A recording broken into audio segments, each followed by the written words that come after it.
Assalamualaikum warahmatullahi wabarakatuh. Alhamdulillahirabbil alamin wassalatu wassalamu ala Rasulillah wa ala alihi wa sahbihi ajma'in. Bersyukur kepada Allah Subhanahu wa taala, pada pagi ini kita dapat bersama-sama lagi insya-Allah untuk bersama-sama dalam sesi tadabbur setiap daripada muka surat Al-Quran. Alhamdulillah, pagi ini kita telah sampai ke muka surat 512 insya-Allah. Dan alhamdulillah, bersyukur banyak-banyak kepada Allah Subhanahu wa taala. Kita akan menatapi bersama-sama pada pagi ini untuk mengambil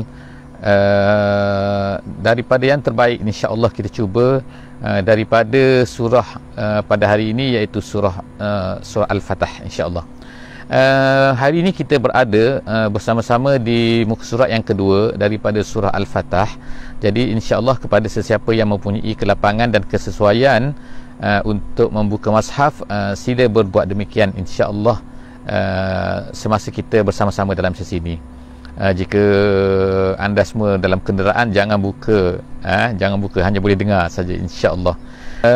Saya minta maaf, semalam kita mungkin mempunyai masalah teknikal kerana line internet yang tiba-tiba putus. Jadi terpaksa kita berhenti semalam pada ayat yang kelima sahaja daripada muka surat 511. Jadi insya-Allah kita cuba untuk melihat kembali yang sedikit daripada muka surat 511 ni, daripada ayat yang kelima dan seterusnya sehingga ayat yang kelima sehingga ayat yang ke-9.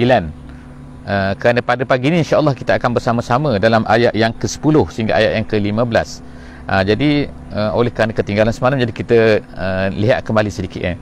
Dalam ayat yang kelima daripada surah Al-Fatah ini, Allah Subhanahu wa taala telah menceritakan kepada kita, iaitu tambahan lagi nikmat-nikmat sambungan daripada apa yang kita sebutkan semalam, iaitu kita sebutkan 11 ataupun 12 perkara yang Allah Taala berikan kepada orang-orang yang beriman. Jadi antaranya lagi pada ayat ni, sambungannya, iaitu ayat yang kelima ni, Allah Ta'ala sebutkan, iaitu dia akan Allah Ta'ala masukkan Allah Ta'ala masukkan ke dalam orang-orang yang beriman itu, dan orang beriman sama ada lelaki dan juga perempuan, mukminin dan juga mukminat. Allah Ta'ala sebut situ, iaitu akan dimasukkan ke dalam jannatin tajri min tahtihal anhar, iaitu masukkan ke dalam syurga. Kemudian seterusnya yang mengalir, yang kita sebutkan mengalir, di belakang ni kita nampak ada air kan, ada air dan kita ada tanah kan. Jadi maknanya gabungan di antara tanah dan kita sebutkan sentiasa Allah Ta'ala sebutkan apa, kerana ialah satu benda yang sangat menarik, sangat cantik kan, dan manusia pun merasai benda ni. Jadi apatah lagi lah kalau kita ni berada di akhirat, Allah Ta'ala gambarkan begitulah, maka mengalir di bawahnya, iaitu di bawah jannah itu air-air. Jadi bagaimana mengalir tu kan, mengalir di bawah jannah tu, itu kita tak boleh bayangkan lah. Sebab apa? Sebab apa yang ada dalam syurga ni kita tak boleh nak bayangkan bagaimana ianya kan. Mala ainun ra'at, yang tak pernah dapat digambarkan, tak pernah terfikir oleh manusia, tak pernah dilihat. Kalau apa yang pernah dilihat di atas dunia ni, itu hanyalah sebagai salah satu part yang kecil saja. Tetapi yang sebenarnya, nikmat sebenarnya, gambaran sebenarnya hanya akan kita dapat lihat apabila kita sampai di akhirat nanti. Kemudian Allah Ta'ala sebut khalidina fiha, kekal. Itu pun satu nikmat yang besar. Kekal bukan sangat-sangat besar. Kadang-kadang kita berada pada satu nikmat, kita masuk hotel lah sekejap, kita katakan sekejap saja, 1 hari 2 hari kita akan rasa suka. Tetapi kita tak boleh berdiam di situ, duduk selama-lamanya. Dan kalau manusia pun yang berada di atas dunia ni, dia merasai nikmat pun, dia tak akan merasai nikmat selama-lamanya. Sebab apa? Selepas daripada tu dia akan mati kan. Jadi mati, tak dapat lagi merasai nikmat. Ataupun kalau dah sakit pun dah tak dapat merasai nikmat. Bagaimana kalau mati? Jadi maknanya atas dunia ini, antara benda yang penting ialah apabila kita ni dapat kekal dengan apa yang kita ada tu. Jadi sebab itulah Allah SWT sebut ni khalidina fiha, dalam syurga ni kekal, wa yukaffir anhum sayyiatihim. Dan seterusnya lagi, tambahan lagi, Allah sebutkan lagi kan, apakah yang dapat diperolehi oleh orang-orang yang beriman, iaitu Allah Ta'ala kaffara ni maknanya ialah Allah Ta'ala tutup, Allah Ta'ala hapuskan kejahatan-kejahatan. Atau memang kita ni ada kesalahan, memang manusia ni ada kesilapan kecuali Rasul. Kerana Rasul dan juga Nabi saja yang maksum. Manusia biasa ni akan tetap ada kesalahan, akan tetap ada masalah kan. Jadi kesilapan, kesalahan itu Allah Ta'ala akan tutup. Itu adalah satu nikmat yang sangat besar. Kerana apa? Kerana orang yang ada kesalahan, dia tidak layak masuk syurga. Jadi kerana itulah orang-orang yang mukmin ni sama ada dia akan dihapuskan kesalahan-kesalahan mereka, iaitu Allah Ta'ala beri keampunan, ataupun dia akan dimasukkan sebentar ke dalam neraka. Sebab apa? Untuk dibakar, untuk dihapuskan dulu kan kesalahan-kesalahan mereka, kerana mereka tak akan dapat masuk ke dalam syurga melainkan mereka dah bersih sebersihnya. Jadi Allah Ta'ala sebut kemudian wa kana zalika indallahi fawzan azim. Itulah sebenarnya kejayaan yang sebenarnya, itu apabila kita ni masuk syurga, kita ni dapat keampunan Allah Subhanahu Wa Ta'ala. Bukan kita dapat harta, bukan kita dapat kekayaan, bukan kita dapat kuasa, bukan kita dapat benda-benda lain lah yang atas dunia ni yang orang kata oh itu adalah berjaya. Ataupun kalau bagi pelajar, berjaya tu bila dapat result yang paling tinggi, so itu dia kata dia berjaya kan. Itu adalah sebenarnya adalah satu part yang kecil sahaja daripada kejayaan. Kejayaan sebenar yang sepatutnya kita bina pada orang-orang yang beriman ni ialah apabila dapat memasuki syurga dan kemudian dijauhi daripada neraka dan diampunkan oleh Allah Subhanahu Wa Ta'ala. Seterusnya wa yu'azzibal munafiqin wal munafiqat. Allah Ta'ala buat semua ni adalah apa? Kenapa kan? Tengok kan Allah Ta'ala kira lagi untuk membalas dengan orang-orang munafik, lelaki ke perempuan ke, musyrikin dan juga musyrikat, lelaki dan perempuan, az-zannina billahi zannas sau. Kesalahan, antara kesalahan besar orang-orang kafir, orang-orang munafik ni, yang Allah Ta'ala sebutkan dalam ayat kita pada hari ini, apa? Iaitu mereka ini mempunyai zon yang buruk terhadap Allah Subhanahu Wa Ta'ala. Zon buruk ni, iaitu macam-macam Allah mengatakan Islam ni tak boleh menang lah, apa ni Islam ni tak betul lah, apalah Allah Ta'ala ni memang nak menyakitkan kita lah. Jadi perasaan-perasaan tu adalah zon-zon yang buruk terhadap Allah Subhanahu Wa Ta'ala.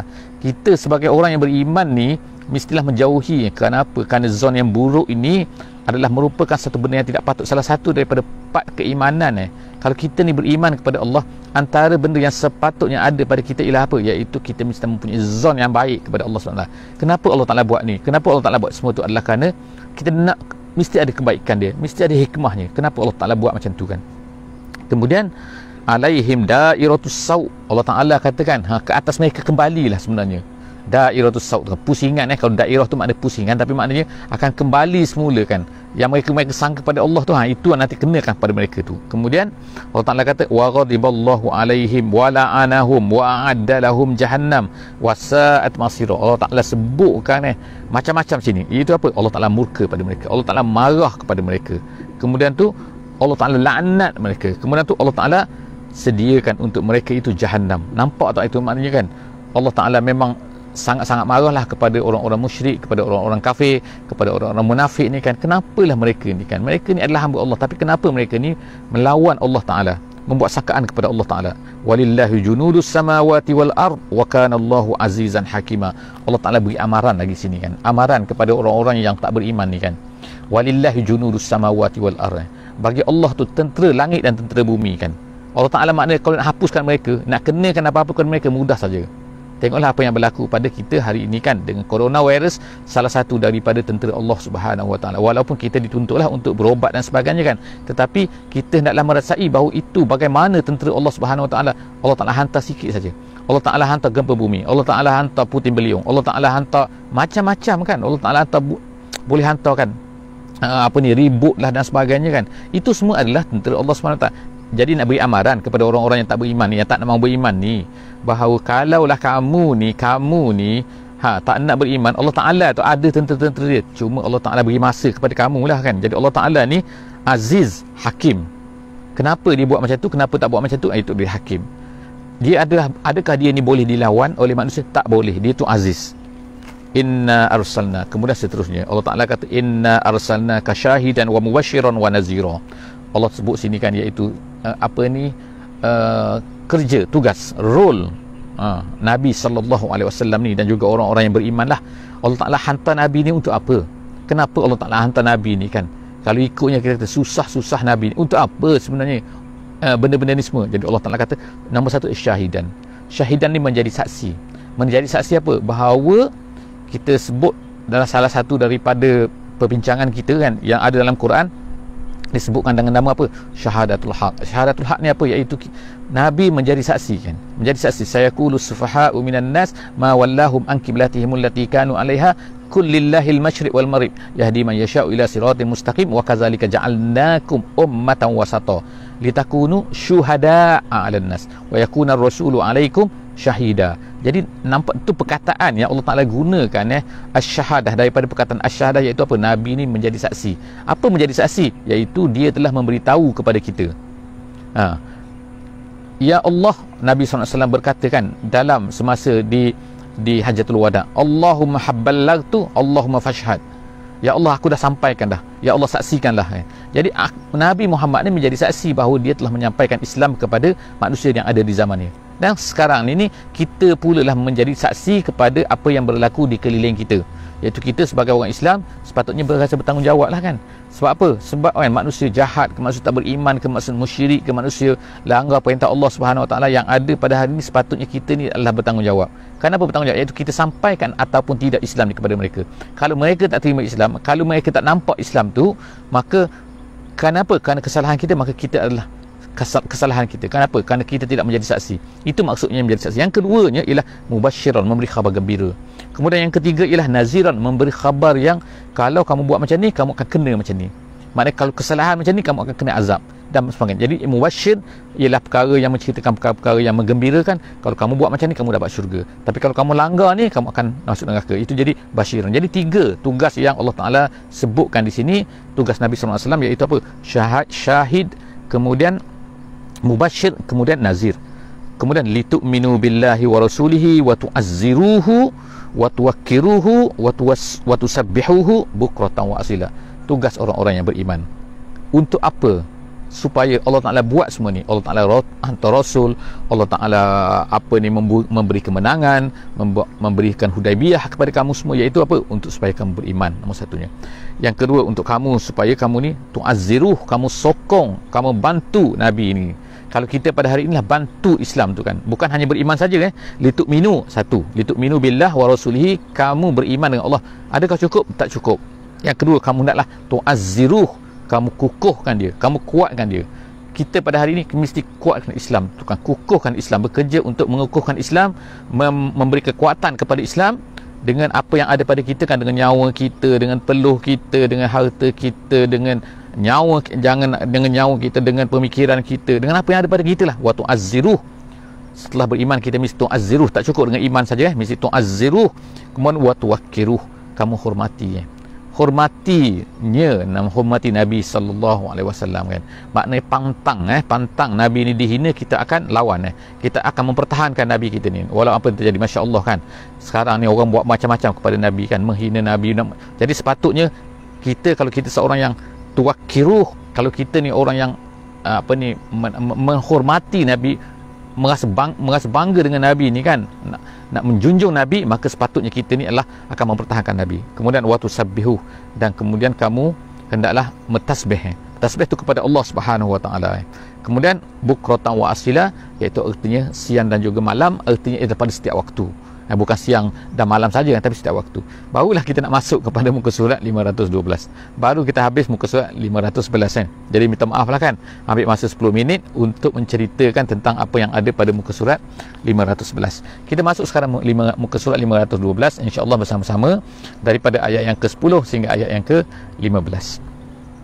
Allah Subhanahu Wa Taala menceritakan di sini kan beberapa perkara lah. Yang pertama sekali ialah Allah Taala memuji dan juga membuat penegasan iaitu selepas daripada sebelum daripada berlakunya perjanjian Hudaibiyah ni, lalu berlakulah satu perkara yang besar kan, iaitu yang dinamakan sebagai Bai'atul Ridwan.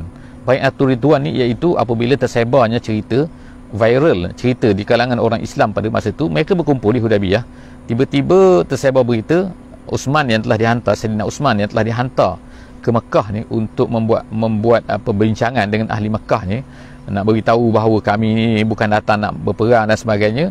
Tiba-tiba Sayyidina Uthman ni tak balik-balik. Jadi dah lama dah, jadi tersebarlah viral mengatakan Sayyidina Uthman telah dibunuh. Jadi pada masa tu kita tak tahu kan apa yang berlaku kan. Tak ada WhatsApp-nya, tak ada Telegram-nya, tak ada Facebook-nya, tak ada apa kan, tak ada telefon. Jadi tak tahu apa yang berlaku kan. Jadi akhirnya dikatakan dibunuh. Lalu orang Islam pun semula berkumpulkan. Jadi Nabi SAW kumpulkan mereka semua dan meminta daripada mereka ni kan supaya berjanji apa? Tidak akan lari dan akan terus menerus untuk mempertahankan Islam ni kan. Jadi mereka pun semua sekali berbai'ah, berbaris untuk menemui Nabi sallallahu alaihi wasallam. Of course lah kan, berbaris dengan berjumpa dengan lelaki, berbaris akan berpegang tangan lah dengan Nabi sallallahu alaihi wasallam, dan kemudian yang perempuannya ialah daripada jauh kan. Jadi apa yang berlaku itu semua sekali orang yang diceritakan dalam hadis ialah seramai 1,400 orang pada masa itu. 1,400 orang telah bersama-sama kan, telah berbai'ah kepada baginda Nabi sallallahu alaihi wasallam, kecuali ada seorang saja.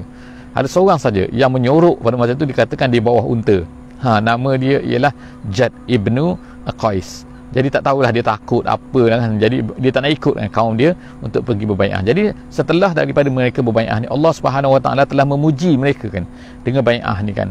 Jadi bai'ah ni ada hikmahnya lah kan. Sebelum daripada berlaku ni, ada hikmah lah kenapa Uthman tu tak balik Sayyidina Uthman tu tak balik radhiyallahu anhu. Kenapa? Untuk menjadikan perkara ini menjadi satu kenyataan, iaitu menunjukkan mereka ni sanggup untuk bersama-sama dengan baginda Nabi sallallahu alaihi wasallam. Jadi dia pun sebutlah dalam ayat yang kita baca pada hari ini, iaitu dalam ayat yang ke-10 pada hari ini kita akan dengar bahawa Allah Subhanahu wa taala memuji mereka. Innal ladzina yubayyi'unaka innama yubayyi'una Allah yadullahi fawqa aydihim. Sesungguhnya orang-orang yang berbai'ah kepada kamu wahai Muhammad pada hari itu, iaitu pada sebelum berlakunya perjanjian Hudaibiyah itu, di Hudaibiyah lah, sesungguhnya mereka itu bukan berjanji nampak macam berjanji kepada engkau, tapi sebenarnya Allah Ta'ala kata innama yubayyi'un Allah, sebenarnya mereka ni sedang berjanji dengan Allah, berjanji kepada Allah.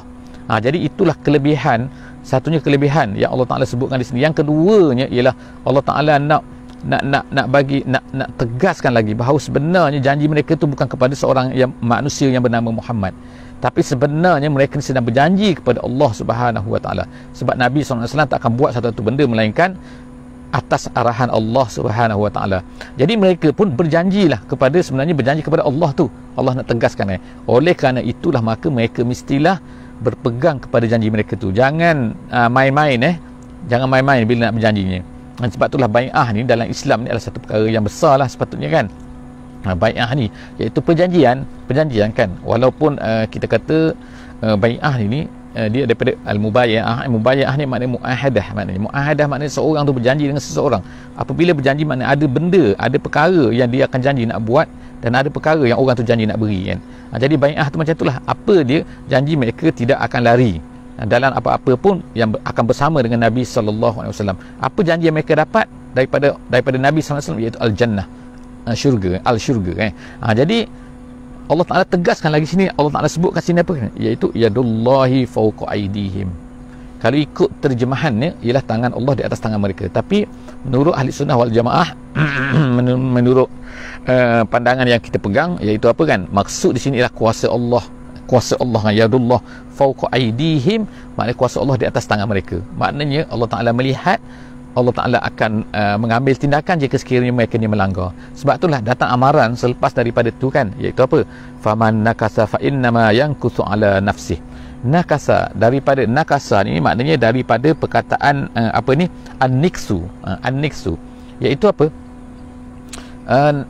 Maksudnya gini, iaitu apabila seseorang tu, kalau seorang perempuan contohnya seorang perempuan yang menenun kain, kemudian dia menenun kain, tiba-tiba dia dah menenun cukup-cukup dah jadi satu kain, kemudian dia ungkai balik, dia tarik balik, dia keluarkan balik kan, dia jadi benang semula. Maknanya apa dia dah buat penat-penat, kemudian dia ungkai balik. Jadi begitulah Allah Ta'ala gunakan perkataan sini, iaitu apa? Faman nakasa. Nakasa tu maknanya siapa yang mengungkaikan janjinya, dah berjanji tiba-tiba langgar janji dia balik tak nak terima balik, tak nak laksanakan apa yang dijanjikan tu. Fa innama yankusu ala nafsih. Allah Ta'ala bagi amaran siapa yang langgar janji ni, maka dia sebenarnya telah mengungkaikan ke atas dirinya sendiri. Wa man aufa bima ahada alaihullah. Dan sesiapa yang aufa tu maknanya menunaikan, siapa yang menunaikan apa yang telah dijanjikan. Jadi apa yang akan dapat? Siapa yang melanggar, siapa yang engkar, siapa yang tak menunaikan janji, maka itu terkena ke atas dirinya sendiri. Allah tak sebutlah apa dia, tapi maknanya dia lah akan terkena dosanya, terkena apa-apalah kan. Kemudian selepas daripada itu, sesiapa yang menunaikan janjinya, alaihullah, ahada alaihullah. Jadi ada persoalan di sini kan, bacaannya bacaannya alaihu, dia tak baca alaihi Jadi sebenarnya ada dua bacaan di sini kan. Dalam qiraat yang 7 ada dua bacaan sini. Ada baca alaihu, ada baca alaihi. Tapi menurut bacaan kita lah, yang kita ni adalah mengikut bacaan Hafsin kan, Hafsin an Asim kan, kita baca Hafsin ni, qiraat Hafsin ni ialah dia baca dengan alaihu. Kenapa dia baca alaihu, dia tak baca alaihi? Walaupun pandangan ahli-ahli qiraat lain dia baca dengan alaihi, dia tak baca alaihu. Kerana menurut Hafsin ialah alaihu tu dia menggambarkan, sebab apa? Kalau kita baca alaihu, dia akan jadi Allah selepas daripada tu.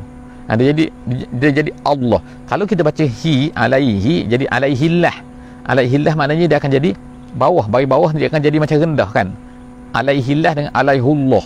Allah kan bunyi macam tinggi kan. Jadi itu di antara sebab lah kan, hikmah kenapa dibacakan dengan bacaan begitu. Sebab itu, jadi sebab tu dibaca dengan alaihu, dia tak baca alaihi, supaya Allah tu terjadi tinggi kan, alaihullah gitu kan, bukan alaihillah gitu. Kemudian jadi dipanggil tafkhim di situ jadi dibesarkan Allah itu. Itu hikmah lah daripada qiraat tu. Jadi kita baca kat sini alaihullah. Jadi Allah Taala sebut sini sesiapa. Yang penting tu ialah sesiapa yang berjanji dengan apa yang menunaikan apa yang telah mereka janji dengan Allah itu, maka fasayutihi ajran azima, Allah Taala akan beri kepada dia pahala yang sangat besar. Sayaqulu lakal mukhallafun. Selepas daripada itu Allah Taala ceritakan pula tentang mukhallaf. Mukhallaf ni apa? Mukhallaf ni ialah orang-orang yang tidak mahu ikut berperang. Ataupun kalau ikut ceritanya semasa Hudaybiyah ni, Nabi SAW semasa nak keluar ke Hudaybiyah, semasa nak keluar untuk melakukan umrah ni, Nabi telah mengajak kan. Mengajak apa? Mengajak orang-orang Arab Badui, dia panggil Arab ni. Orang Arab Badui ni yang ada pada masa tu yang diajak oleh Nabi ialah seperti, contohnya ialah Bani Ghifar. Contohnya seperti Bani Juhainah, seperti lagi Bani Aslam, seperti Bani Ashja. Itu di antara bani-bani lah kan. Ada beberapa bani lagi yang diajak oleh Nabi SAW untuk keluar bersama-sama ke Hudaybiyah. Tapi mereka ni takut, mereka ni ada perasaan, mereka ni ada diganggu oleh syaitan. Syaitan mengganggu mereka, menggambarkan kepada mereka tak apa, ini mereka semua ni, Muhammad ni kata kalau kamu pergi saja ke Kaabah tu kan, pergi ke Mekah, mereka akan dibunuh di Kaabah tu. Sebab apa kan? Jadi mereka adalah makan gambaran-gambaran macam tu. Jadi mereka pun takut. Jadi bila mereka takut, mereka tak ikut Nabi SAW. Jadi dipanggil sini al-mukhallaf. Al-mukhallaf. Jadi sayaqulu lakal mukhallafun. Apabila Nabi SAW dah selesai dah Hudaybiyah, dan Nabi SAW pun balik lah kan, balik semula ke Mekah, balik ke Madinah. Jadi orang-orang ni pun datanglah, mukhallaf pun datanglah. Jadi sayaqulu lakal mukhallaf. Orang-orang mukhallaf ni akan berkata, minal a'rab ni, sebenarnya kami bukan tak nak pergi, bukan kami tak nak ikut. Apa mereka kata? Mereka kata syaghalatna amwaluna wa ahluna fastaghfir lana. Jadi mereka kata apa? Sebenarnya kami sibuk, kami ni family kami, harta kami, pokok-pokok kami, kambing kami, sebab itulah kami tak ikut. Ini kata-kata mereka kan. Jadi Allah Ta'ala sebutkan kata-kata ini. Lepas tu dah lah mereka minta uzur lah konon-kononnya kepada Nabi SAW. Jadi mereka pun berkata fastaghfir lana, minta ampunlah untuk kami ya, minta ampunlah untuk kami. Apa Allah Ta'ala katakan? Yaqulu nabi alsinatihim ma laysa fi qulubihim. Mereka tu bercakap dengan mulut mereka tapi bukan yang ada dalam hati mereka. Maknanya hati tu lain. Hati dulu tak pergi tu kan apa? Kerana ni. Tiba-tiba datanglah nak minta maaf, cakap lain. Jadi inilah yang berlakulah kemungkinan kita pada hari ini kan. Jadi kita tanya hati kita kan, adakah hati kita ni benar-benar takut? Kadang-kadang kita beri alasan kita tak nak buat ni lah, kita tak nak buat benda Islam lah, kita tak nak macam-macam, kita tak nak ikut lah benda yang baik lah, kerana apa? Kerana sibuk dan sebagainya. Jadi Allah Subhanahu Wa Taala menceritakan benda ni kan telah berlaku sebenarnya kan kepada orang-orang Arab ni. Jadi orang Arab ni disebutkan oleh Allah Subhanahu Wa Taala dalam Quran berkali-kali, dan banyak tempat Allah Taala sebutkan pasal Arab ni, orang Badui ni ialah bermasalah. Kecuali ada beberapa ayat saja yang menunjukkan yang Allah Taala memuji orang Badui. Tapi majoriti ayat dalam ni menceritakan bahawa orang Arab ni Allah Taala keji mereka, Allah Taala marah kepada mereka kerana sifat-sifat mereka. Di antara sifat mereka inilah dia. Bila tak nak pergi sebab lain, tapi bila dah Nabi SAW balik, mereka pun sibuk lah kan, nak kata gini-gini dan sebagainya. Jadi Allah Ta'ala pun ceritakan terus kan, sebenarnya mereka ni bercakap ni, hati mereka ni lain, hati bukan macam tu. Jadi Allah Ta'ala bongkar kul faman yamliku lakum minallahi syai'a. Jadi Allah Ta'ala pun berkata kepada Nabi, wahai Nabi, katakan katakan kepada mereka tu. Jadi fa kat sini, faman ni bukan tanya siapa, tapi nak di sini istifham ya. Istifham pertanyaan ni nama dia istifham ingkari nama dia, ataupun istifham an-nafi, iaitu menolak, menidakkan. Tak adalah kamu ni kan.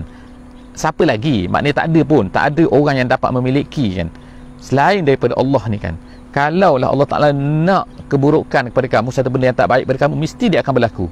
Siapa yang nak satu benda yang kebaikan kepada kamu, kalau Allah Ta'ala tak nak, maka dia mesti akan berlaku. Tak ada siapa pun yang boleh menolak. Jadi itulah Allah Ta'ala tegaskan. Jadi itu keyakinan sebenarnya, keyakinan yang sepatutnya ada pada kita, iaitu apa kan, kalau Allah Ta'ala nak satu benda berlaku pada kita, dia akan berlaku. Kalau Allah Ta'ala tak nak berlaku, maka dia tak akan berlaku.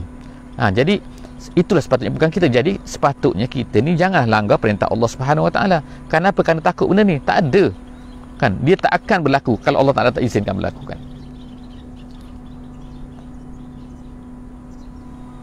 Minta maaf, betul sikit. Okey, dah jatuh. Okey, jadi seterusnya kul faman yamliku lakum minallahi syai'a in arada bikum darra aw arada bikum naf'a bal kana Allahu bima ta'maluna khabir. Allah Ta'ala tahu semua apa yang kamu buat. Kamu nak sembunyikan ke, Allah Ta'ala tahu. Seterusnya Allah Ta'ala, bal zanamtum allan yanqalibar rasulu wal mu'minuna ila ahlihim abada. Allah Ta'ala bongkar lagi kan apa yang ada dalam perasaan hati mereka semasa mereka itu tak ikut Nabi tu. Iaitu apa? Iaitu bal zanamtum, Allah Ta'ala kata bahkan dulunya kamu ni menyangka apa? Menyangka bahawa Rasul ni tak akan balik dah. Lan yang qalib maknanya tak akan balik semula ke Madinah. Dan Rasul dah pergi, dah kena bunuh semua. Dan begitu juga orang-orang mukmin tak akan balik dah ila ahlihim abada, kepada family mereka. Mereka tak akan balik semula dah ke Madinah tu. Maknanya itu sangkaan mereka. Wa zuyyina zalika fi qulubikum. Syaitan telah menghiaskan dalam hati mereka. Maknanya merasakan betul tu sebaik kita tak pergi kan, sebaik kita tak pergilah kan. Alhamdulillah, selamatlah. Contohlah kan mereka merasa macam tu kan, selamat kerana mereka ni tak pergi. Kemudian Allah Ta'ala katakan wa zanantum zannas sau wa kuntum qauman bura. Mereka ini menyangka dengan satu sangkaan yang buruk, dan Allah Ta'ala kata wa kuntum qauman bura, dan kamu semualah, iaitu orang Arab tadi kan, orang Arab yang macam tu perangai dia. Allah Ta'ala kata qauman bura. Bura tu maksudnya al-halak, memang kaum yang mendapat kebinasaan daripada Allah Subhanahu Wa Ta'ala. Kita katakan kalau bahasa ganas sikit kan, bahasa jahat sikit kan, kaum celaka lah, kaum tak guna. Gitulah kan kaum yang celaka, yang dihancurkan oleh Allah Ta'ala. Jadi itu Allah Ta'ala marah sangatlah kepada mereka kan, dan Allah Ta'ala sebutkan sifat tu. Of course lah kan, Allah Ta'ala ceritakan kepada kita perkara ni semua adalah untuk menjadi pengajaran kepada kita kan, supaya kita ni kan jangan berlaku macam tu. Sebab ada di kalangan orang-orang yang beriman, orang-orang yang Islam kan, macam-macam tu kan tak, yang mana takut kan, dan menyebabkan mereka ni kerana harta, kerana kuasa, kerana apa-apalah yang ada pada mereka, kerana dunia mereka ni, mereka sanggup tinggalkan apa yang sepatutnya mereka lakukan untuk Islam.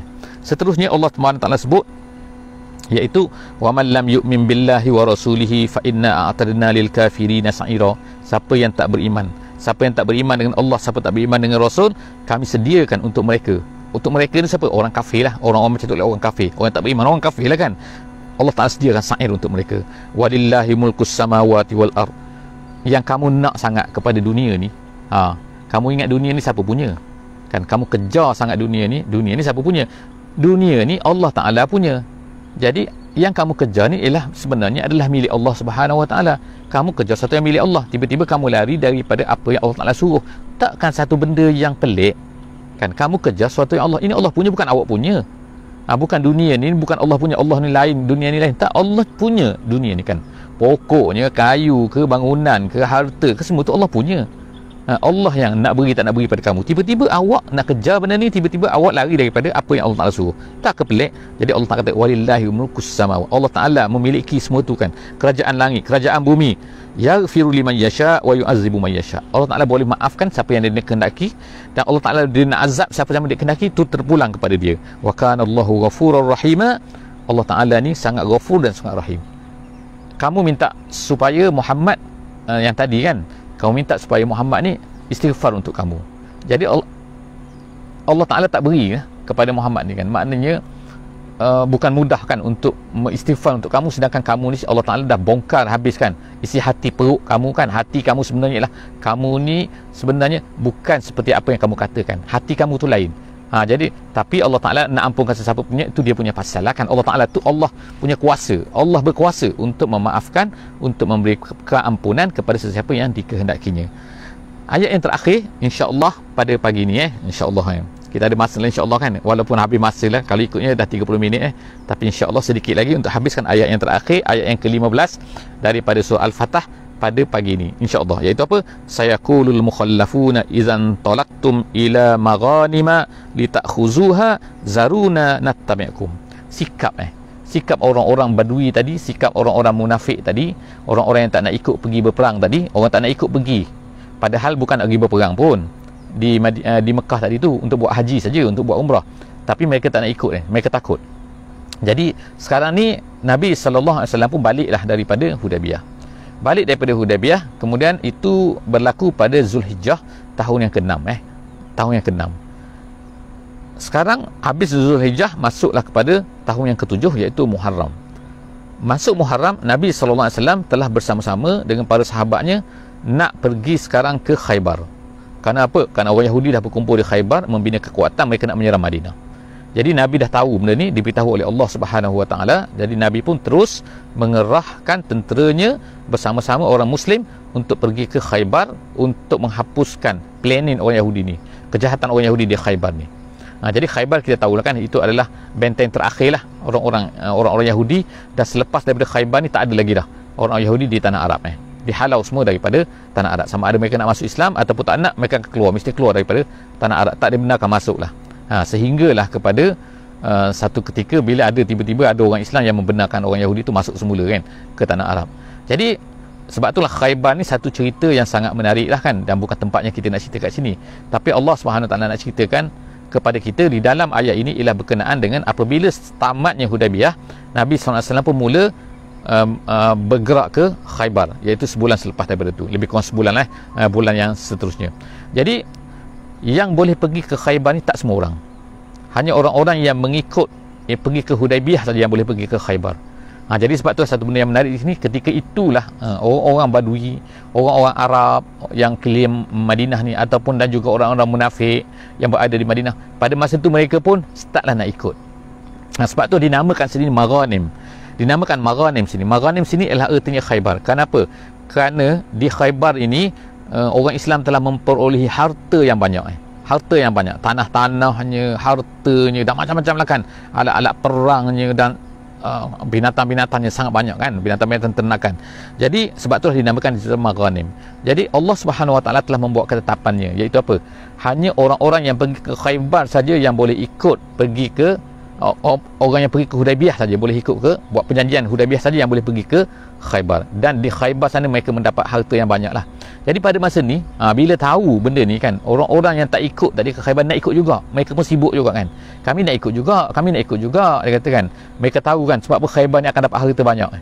Jadi itulah Allah Ta'ala sebut sini, sayaqulul mukhallafun, orang-orang yang tak nak pergi tadi tu, yang mukhallaf tadi tu, izan talaqtum ila maghanim, apabila kamu ni bertolak nak pergi ke apa ni Khaybar. Jadi sebab itulah dia kata litakhuzuha zaruna nattabi'kum. Jadi mereka berkata apa? Mereka berkata biarlah kami nak ikut kamu, kata kan, marilah benarkan. Zaruna tu maknanya benarkan kami, nattabi'kum, nak ikut kamu. Yuriduna an yubaddilu kalam Allah. Mereka ni nak ubah apa? Kalam Allah. Kalam Allah itu maknanya ketetapan Allah, iaitu hukum Allah. Apa dia hukum Allah? Hukum Allah itu iaitu tidak boleh mengikut ke Khaybar kecuali orang yang telah pergi ke Hudaybiyah. Itu adalah kalam Allah kan, itu adalah ketetapan Allah. Jadi mereka tiba-tiba nak ubah ketetapan Allah tersebut. Jadi Allah Ta'ala kata kul lan tattabi'una kadzalikum qala Allahu min qablu. Jadi Allah Ta'ala beritahu kepada Nabi, wahai Nabi, beritahu kepada mereka ni, tak mungkin, kamu tak mungkin boleh mengikut kami, kata. Bal lan tattabi'una, kamu tak akan boleh mengikut kami, kadzalikum qala Allahu min qablu. Macam itulah ketetapan Allah Subhanahu Wa Ta'ala kepada kita, kepada makna ketetapan Allah. Allah Ta'ala dah tetapkan bahawa hanya orang yang pergi ke Khaybar saja yang boleh pergi ke orang yang pergi ke Hudaybiyah saja boleh pergi ke Khaybar. fasayakuluna, lalu apabila diberitahu kepada mereka macam tu, ketetapan macam tu, apa yang mereka kata? Mereka kata tu kan, fasayakuluna, mereka akan berkata, bal tahsudunana.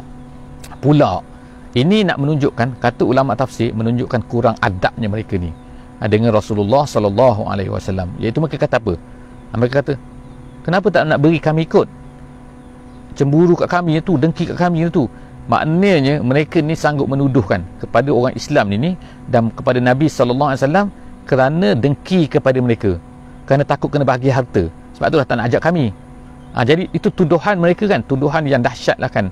Jadi Allah Subhanahu Wa Taala kata selepas itu, bal kanu la yafqahuna illa qalila. Bahkan sebenarnya mereka ni tak faham. Jadi tak faham apa? Sedikit saja daripada mereka ni yang faham. Jadi daripada sinilah yang kita boleh faham insya-Allah kan, di akhir ayat ni, ayat yang ke-15 daripada surah Al-Fatah ni ialah perkataan yafqah. Yafqah ni artinya ialah bukan yafham. Berbeza kan, yafham ni ialah faham. Kalau seorang bercakap Cina, katakan bercakap Mandarin, saya faham dia cakap bahasa tu, makna saya faham Mandarin, maknanya saya faham, ana afham kan, saya faham apa yang dia cakap. Kalau seorang bercakap Inggeris, saya faham bahasa Inggeris, maka saya faham apa yang dia cakap. Tapi yafqah ni berbeza. Yafqah ni ialah memahami dengan mendalam, memahami sebenar-benar. Jadi inilah yang diminta daripada kita sebenarnya kan, oleh Allah Subhanahu Wa Taala kan, lahum qulubun la yafqahuna biha. Yang disebutkan dalam surah Al-A'raf kan, Allah Ta'ala sebut iaitu apa? Yang diminta daripada kita yafqah ni maknanya memahami dengan hati. Maknanya bukan memahami dengan otak saja kan. Dengan otak ni kita tahu bahasa, kita belajar bahasa, kita faham, tapi kita memahami dengan apa sebenarnya kan. Jadi begitulah kita dengan Islam kita kan. Sepatutnya kita ni yafqah, kita ni nafkah Islam kita ni, kita memahami Islam kita kan. Sebab tu dalam hadis Nabi sallallahu alaihi wasallam, Nabi kata apa ni kan, man yuridillahu bihi khairan yufaqqihhu fid din. Nabi SAW gunakan perkataan yufaqqihhu. Allah Ta'ala menggunakan perkataan sini la yafqahuna. Mereka ni tak faham pun, bukan faham bahasa, faham tu kan, tapi faham luaran, tapi faham dengan hati. Jadi Nabi SAW kata, tidak sesiapa yang Allah Ta'ala nak beri kebaikan pada dia, yufaqqihhu fid din, dia akan diberi faham dengan benar-benar merasai agama itu. Okey, jadi setakat itulah saja insya-Allah. Moga-moga Allah Taala beri kefahaman kepada kita terhadap agama ni, bukan hanya faham, tahu saja kan, bukan tahu informasi, bukan tahu apa ni the information saja kan, tetapi kita tahu dan merasai dengan hati kita terhadap agama ini. Maka itulah yang dikehendaki oleh Allah Subhanahu Wa Taala. Aku qauli hadza wa astaghfirullahal azim li wa lakum wa billahi taufiq wal hidayah. Wassalamu alaikum warahmatullahi wabarakatuh. Bismillahirrahmanirrahim. Wal 'asri innal insana lafi khusr illa allazina amanu wa 'amilus solihat wa tawasaw bil haqqi wa tawasaw bis sabr.